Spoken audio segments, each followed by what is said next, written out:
Hello students, आज का video है आईआईटी जैम बायोटेक्नोलॉजी 2020। आज बायोटेक्नोलॉजी वाला जो सेगमेंट है, फिजिक्स केमिस्ट्री मैथ्स भी सेगमेंट रहता है, सो बायोटेक के पोर्शन के ऊपर काम करेंगे। ठीक है, तो पहला जो क्वेश्चन है, बहुत इंपॉर्टेंट सा सवाल दिया है इन लोगों ने। ये एक बच्चों को होता है ऐसा एक प्रॉब्लम के ऊपर, जो इंडिया में यही मान लीजिए 10 लाख केसेस टोटल होंगे अभी तक का। तो बहुत ही रेयर एक डिसीज़ के ऊपर नाम दिया हुआ, इसका प्रोनाउंसिएशन नाम एक एक करके बताएंगे और केमिकली कैसा लगता है दिखने में वो भी बताएंगे। तो डेफिशिएंसी ऑफ एक एंजाइम का नाम है फिनाइलएलनीन हाइड्रोक्सिलेज। सो फिनाइलएलनीन का जो अगर डेफिशिएंसी हुआ तो जो होता है उसका नाम है फेनिकीटोनूरिया। सो ये एक लिवर रिलेटेड प्रॉब्लम है, बच्चों को होता है। आमतौर पे जन्म के साथ ये स्टार्ट होता है, 6 महीने के बाद से ये प्रॉब्लम होता है, कभी कभार ज़िंदगी भर भी चल सकता है। मेडिसिन से आप थोड़ा बहुत ठीक रह सकते हैं। ओके, सो ये जो फिनाइलएलनीन हाइड्रोक्सिलेज है, ये फिनाइलएलनीन को किस में कन्वर्ट करता है, ये सवाल सिर्फ पूछा गया है। क्या ये ट्रिप्टोफैन, एलानिन, टायरोसाइन या फिर थ्रियोनाइन में कन्वर्ट करता है, ये हम लोग को पता करना है। सो एक अमाइनो एसिड जो फिनाइलएलनीन है, इसका थोड़ा फॉर्मेशन हम लोग अगर देखना चाहेंगे तो ये किस तरीके से दिखता है, ये हम लोग को पहले जानना है। ओके, तो अगर स्केलेटल फार्मूला का इस्तेमाल करेंगे तो कुछ इस तरीके से दिखेगा। ये हमारा रिंग में आ गया, NH2 का फॉर्मेशन है। ठीक है, यहाँ डबल बॉन्ड में O आ गया और यहाँ पर OH का फॉर्मेशन। ठीक है, ये एक्चुअली एल फिनाइलएलनीन का स्ट्रक्चर मैंने यहाँ पर आपके सामने ड्रॉ किया है। ठीक है, फिनाइलएलनीन का अगर आप फॉर्मूला मुझसे पूछेंगे वो भी मैं आपको बता दूंगा, C9H11 और NO2, ये है फिनाइलएलनीन का फॉर्मूला। तो चलिए आगे बढ़ते हैं। तो होता क्या है, सो ये जो फेनिकीटोनूरिया है, इसको शॉर्ट फॉर्म में बोला जाता है PKU। ये एक क्या कहेंगे, एक ऑटोसोमल रिसेसिव डिसऑर्डर करता है जो मेटाबॉलिज्म में गड़बड़ करता है बच्चों का। तो अगर ये एंजाइम नहीं रहा, सो ये जो एंजाइम जो है हमारे पास फिनाइलएलनीन हाइड्रोक्सिलेज, इसका प्रॉब्लम करता है, which is responsible for conversion of phenylalanine to another amino acid. मतलब फिनाइलएलनीन को ये कन्वर्ट करता है जिस अमाइनो एसिड में, जो हमारा आंसर भी है वो है टायरोसाइन। ओके, टायरोसाइन। तो यहाँ तो आपका ऑप्शन हो गया सी में है, लेकिन कुछ एक्स्ट्रा इन्फॉर्मेशन भी मैं आपको देना चाहूँगा।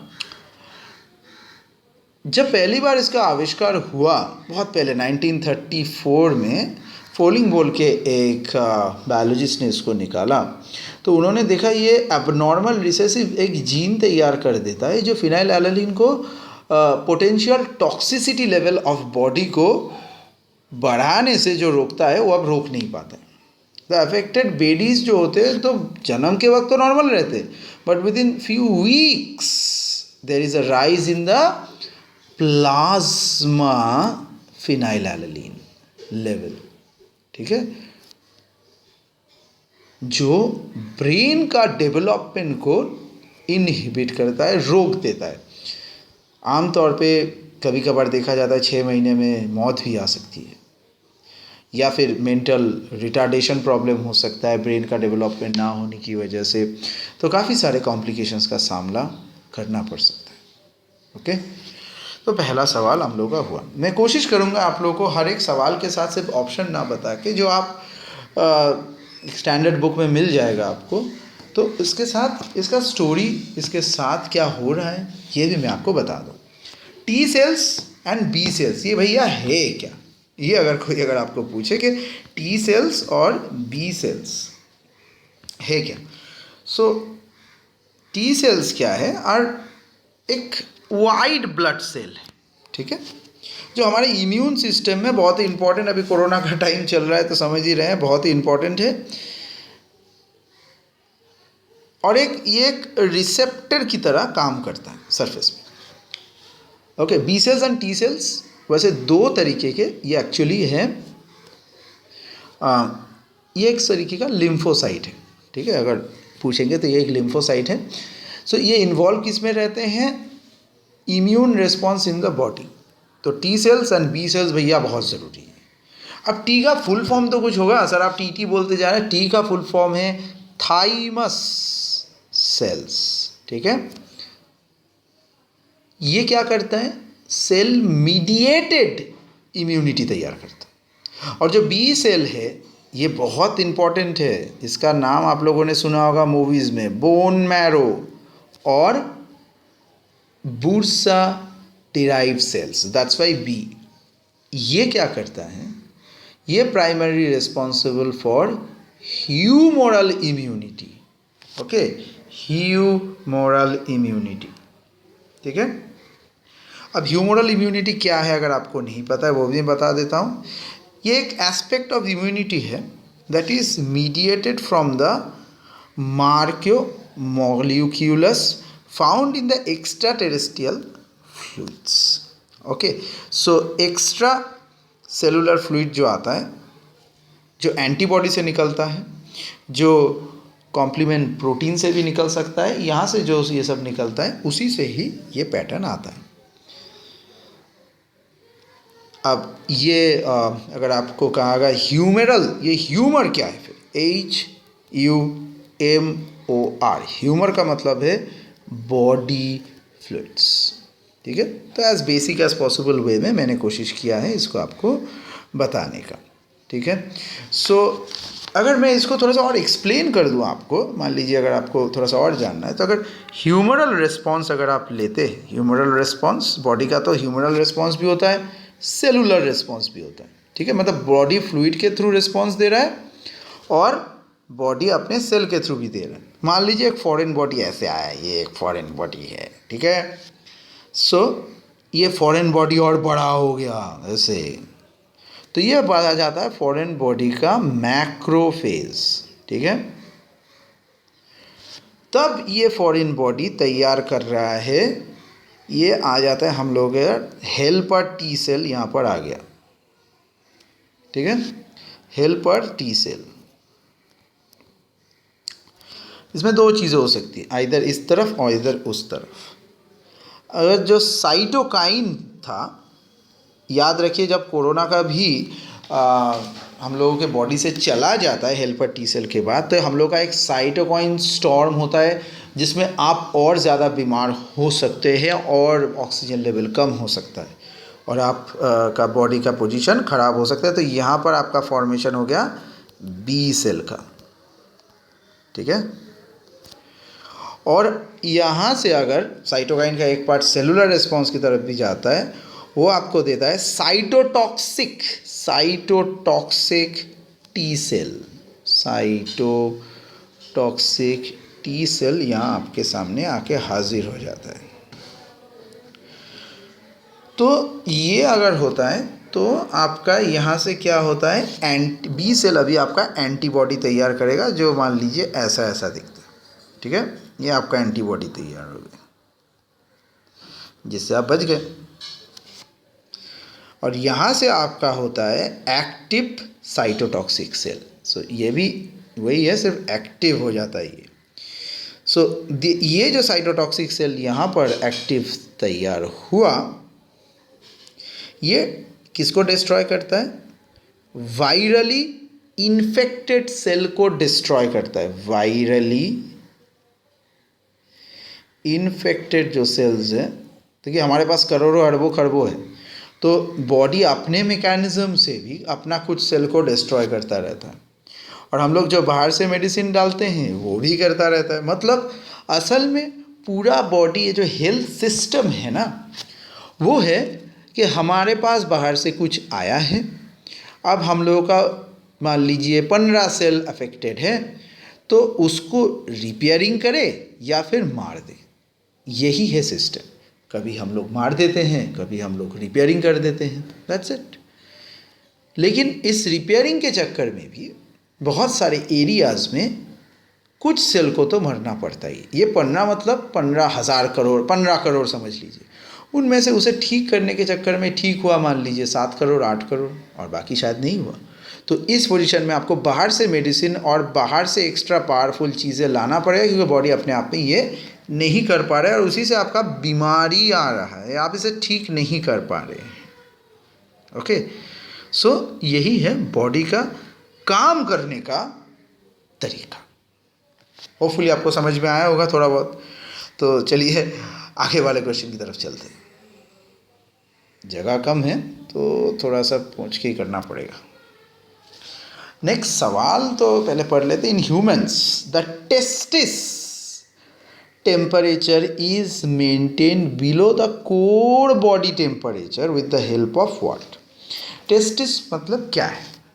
टेस्टिस होता है मेल सेक्सुअल ऑर्गन, ठीक है, मेल सेक्सुअल ऑर्गन, इसे कहा जाता है testis. Okay, so it's not sexual organ, हम लोग ऐसे कहेंगे मेल रिप्रोडक्टिव ग्लैंड, सबसे अच्छा मेल रिप्रोडक्टिव ग्लैंड है ये एक, और इसका एक और नाम भी है गोनाड, ठीक है। इसका अगर हम लोग थोड़ा सा ड्रॉ करेंगे इस पैटर्न को, थोड़ा सा जगह हम लोग को चाहिए, तो मैं सवाल देख लेता हूँ। इन ह्यूमंस टेस्टिस टेम्परेचर कैसे नीचे रहता है, तो इसके लिए मैं एक नया पेज लेता हूँ, क्योंकि इसके बारे में आपको जानना ज़रूरी है। पेज का कलर थोड़ा सा बदलते हैं, ये कलर सही रहेगा। तो अगर हम लोग थोड़ा सा ड्रॉ करेंगे इस पैटर्न को, if the human body is like this, okay, and if this is the penis, okay, तो यहाँ से एक ग्लैंड की तरह जाता है जो इसके अंदर से आया। अब मैं उतना डिटेलिंग में इसमें काम नहीं कर रहा हूँ, ओके, और यहाँ से एक छोटा पोर्शन ऐसे निकलता है। सो ये पेनिस ख़त्म हुआ और यहाँ से ये थोड़ा बड़ा टेस्टिकल हो जा रहा है। So we just redraw it. जानता हूँ बहुत हंसी आ रहा है, लेकिन ये बहुत ही इंपॉर्टेंट पार्ट है, ठीक है, that's why I am drawing it. I could have easily skipped it this part, but as I always believe जिसमें आपको थोड़ा सा अनईजीनेस हो जा रहा है उसको आप ज़्यादा करिए, ठीक है। तो चलिए, ये हो गया इसका टेस्टिकल, और ये कुछ इस तरीके का दिखता है, ये है टेस्टिकल, और ये ग्लैंड यहाँ से जुड़ता है और फिर ये यहाँ से आता है, ठीक है। यहाँ पर हम लोग का ये जो है, यहाँ एक ग्लैंड रहता है, इसे कहा जाता है प्रोस्टेट ग्लैंड, ये आपको पता ही है। ये जो लाइनें आ रही हैं इनको कहा जाता है सेमिनल डक्ट, ओके। एक्चुअली ये सिंगल है, okay, don't take it double. मैंने यहाँ ड्रॉ करने में थोड़ा सा गड़बड़ कर दिया, okay. Seminal duct is a single duct from here to here, DUCT। ये जो चीज़ है, ये पेनिस के अंदर जो रहता है, इसका नाम है यूरेथ्रा, ठीक है। यहाँ पर एक ये जो हम लोग का ये जो जगह है, ठीक है, ये है प्यूबिक जोन। यहाँ पर जो हेयर होता है हम लोग बोलते हैं प्यूबिक हेयर। तो इसके नीचे एक बोन रहता है जो इसको एकदम स्ट्रेट रखता है, इसे नाम दिया गया है प्यूबिक बोन। तो हम लोग का प्रोस्टेट और यूरेथ्रा, ये हम लोग को सारा कुछ समझ में आ गया। और याद रखिए, ह्यूमन बीइंग और एनिमल्स ही ऐसा है जो रिप्रोडक्शन करते वक्त भी जहाँ से फ्लूइड निकालता है और वहीं से ही इन लोगों का यूरिन भी निकलता है। So it's a very complicated structure for the male body, okay. Female body में ये थोड़ा सा अलग है, रिप्रोडक्शन के लिए the hole which they use, which that is not same as for the urination, okay. But for us, for male bodies, it is the same, okay. You can do it when you intersect a toad, okay, so that is the same kind of structure you will find. अब हमारे सवाल की तरफ आते हैं कि ये human mails में ये कैसे ठंडा रखता है, okay, are situated outside the abdominal of the pelvic cavity in a sac. हम लोग इसे कह सकते हैं, ये क्या है, it's a sac of skin, इसे कहते हैं स्क्रोटल सैक। इसका एक नाम है scrotal sac. So it acts as a thermoregulator to keep the testicular pressure between temperature 2 से 3 डिग्री के अंदर। इसीलिए कहा जाता है बहुत टाइट पैंट्स मत पहनिए, बहुत गर्मी वाला चीज़ें मत पहनिए। ओके, सो 2 या 3 डिग्री सेंटीग्रेड बॉडी टेम्परेचर से ये कम रखता है। अगर बॉडी का टेम्परेचर है मान लीजिए 35, 34, तो ये 2 डिग्री इसका कम रखेगा, 2 से 3। This is called optimum temperature necessary for, क्यों चाहिए ये? स्पर्म जनरेशन के लिए, ठीक है। So this whole thing is for sperm generation, जिसे कहते हैं स्पर्माटोजेनेसिस, ठीक है। तो ये जो scrotum, it remains connected with the abdomen और the pelvic cavity by the inguinal canals. Inguinal canals, ये बॉडी के साथ कैसे जुड़ा रहता है। ओके, तो ये हम लोग का बेसिक फॉर्मेशनल स्ट्रक्चर हो गया। तो हमारे सवाल का जो जवाब है, जो हमारा सवाल था, अगर उसमें वापस जाएं, ये सवाल था, तो आंसर है scrotum. So body temperature with the help of scrotum, so option number C is correct. तो चलिए आगे बढ़ते हैं 4 नंबर क्वेश्चन की तरफ।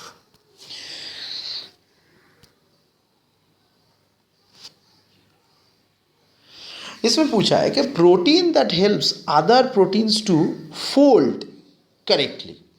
एक ऐसा प्रोटीन जो दूसरे प्रोटीनों को सही तरीके से फोल्ड करने में मदद करता है, उसका नाम क्या है?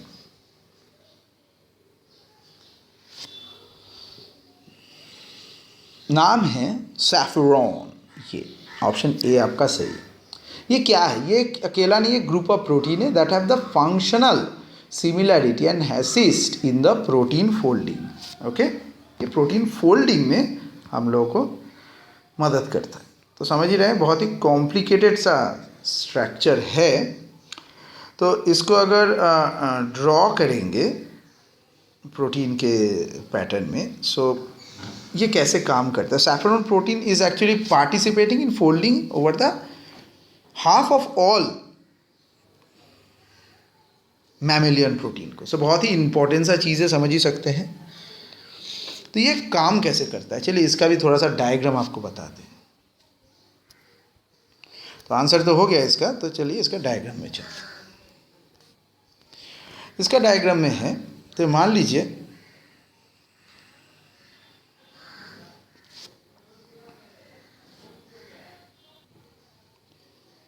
एक अनफोल्डेड प्रोटीन है, इस तरीके से अनफोल्डेड। यहाँ से ये गया, इसका नेटिव स्ट्रक्चर में अगर हम लोग करेंगे तो ये कुछ इस तरीके से फोल्ड होता है। ओके, ये इस तरीके से भी वैसे जा सकता है। ये हो गया आपका सैफरॉन, जहाँ से ये ऐसे नेटिव भी जा सकता है, मतलब सैफरॉन का इस्तेमाल करके भी हो सकता है, नहीं भी इस्तेमाल कर सकता। अगर ऑक्सीडेटिव डैमेज हो गया आपका, ऑक्सीडेटिव डैमेज OD, तो एक डैमेज्ड प्रोटीन आपके सामने है, एक डैमेज प्रोटीन। तो डैमेज प्रोटीन क्या करेगा, एक ये एग्रीगेट तैयार करेगा, ठीक है। ये बहुत ज़रूरी है, जिसे हम लोग कहते हैं एमीलॉइड। ओके, तो ये प्रोटीन का स्ट्रक्चर हो गया। आने वाले सवाल की तरफ बढ़ते हैं। अभी हमारे पास है 5 नंबर सवाल। The correct sequence of phrases during mitosis. The correct phases of sequence during mitosis. तो माइटोसिस होता क्या है, बताए किसी को? क्या है ये माइटोसिस? माइटोकॉन्ड्रिया के साथ कुछ रिलेटेड है क्या? Anyone give it a try. So mitosis आप पॉज करके भी कर सकते हैं इसको। सेल डिवीजन का एक पार्ट में हो सकता है, process where a single cell divides into 2 identical daughter cells, यही है। तो इसको अगर हम लोग करेंगे, पहले आता है इंटरफेज, फिर आता है प्रोफेज, फिर आता है इनलेट प्रोफेज, इनलेट प्रोफेज, फिर आता है मेटाफेज, फिर आता है एनाफेज, फिर आता है टेलोफेज, और फिर आता है साइटोकाइनेसिस, मतलब हो गया 2 सेल।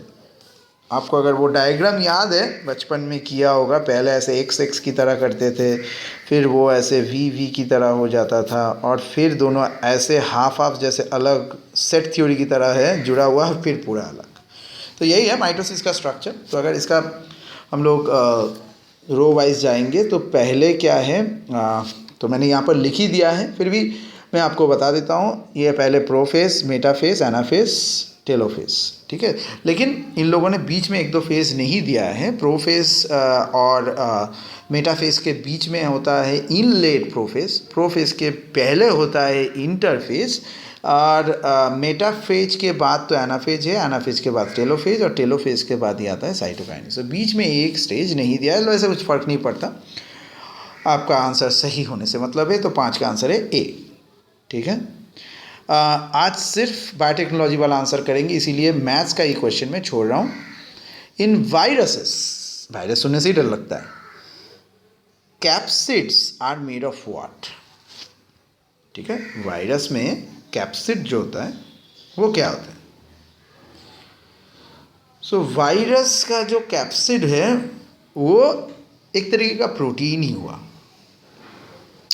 ठीक है। सो वो किससे बनता है उसके ऊपर काम होता है कि ऑप्शन हम लोग का शुरुआत में ही हो गया, वो एक प्रोटीन से बना हुआ है। So capsid itself is a type of protein.